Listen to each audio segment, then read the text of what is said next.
உங்களுக்கு ரொம்ப டவுனாக இருந்தீங்கன்னா இந்த மேட்ச் நீங்கள் பார்த்துருக்கணும். ஸ்ரீலங்காவோட ஜேர்னியை பார்த்துருக்கணும். இந்த டோர்னமெண்ட்டில் உலகமே எதிர்த்து நின்று சிரிச்சப்போ மொத்த மொராலும் டவுன், ட்ரீம்ஸ் எல்லாம் பிரேக் ஆயிடுச்சு. 2 losses in Super 8.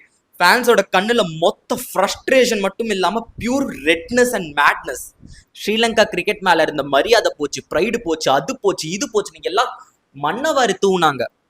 Pakistan was dominating இந்த game. 200+ runs target.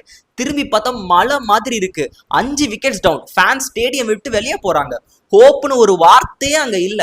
It was a funeral for the lions. But history is always written by the one who refuses to die. அப்பதான் அவன் உள்ள வந்தான். Not to win the match but to take back the pride. எவன்டா சொன்னது match முடிஞ்சிருச்சுன்னு அதுக்குள்ள? He did not see the fielders, he saw the target. He did not see the ball, he saw the disrespect. 14 பால்ல 50 runs. Miracle இல்ல madness. ஒவ்வொரு ஷாட்லையும் அந்த ரத்தம் கொதிக்கிறது தெரியுது.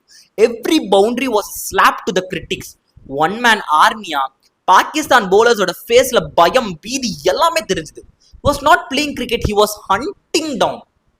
லாஸ்ட் 2 balls 6 ரன் தான் அடிக்கணும். ஹிஸ்டரி கிரியேட் பண்ண ஒரு ஸ்டெப் தான் தேவை. But fate played a game. Decisions, controversies, wide or not, result யார் பார்த்தா? எஃபர்ட்டை பாரு. லைஃப்லையும் இப்படிதான். எல்லாரும் உன்னை கைவிட்டு அப்பவும் if you stand and fight, அதுதான் grit. Win or lose is just a number, but showing the world that you won't back down, அதுதான் டிட்டர்மினேஷன். இங்க பயம் இருக்கிற கூட்டத்துக்கு நடுவுல பயப்பட தெரியாத ஒரு மிருகம் வந்திருக்குன்னு காட்டின பார். Shanaka hats off. Showed us even in the dark, a lion still has its own roar. You just earned a fan. Ultimate respect from a cricket fan. Huge respect.